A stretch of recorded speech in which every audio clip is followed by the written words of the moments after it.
Hello mga kamshibels, kung marami ding mababait sa inyong bahay or sa inyong kung saan man mga mari ko, sa inyong tindahan, ito ang pinaka-effective na pang-trap, pang-huli sa kanila. Ayan, this is made of metal mga mari ko, kaya talaga naman pagka nakuha sila dyan, hindi na sila makakaalis and yun na, talagang huling-huli nyo na sila.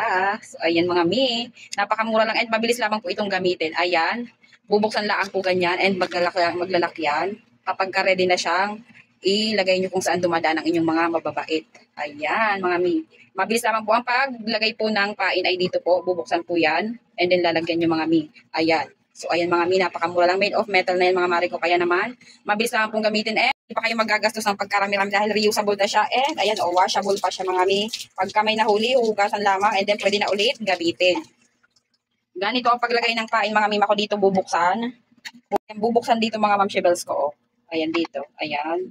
Tapos ilalagay nyo ang pain nyo. Pwedeng bigas mga mi. Dito bigas ang nilalagay namin or kung ano man ang pagkain na available dyan, pwede nyo pong ilagay dyan mga mariko. And then, pagkatapos, isarado nyo na po. Ayan, pag sarado ganyan po.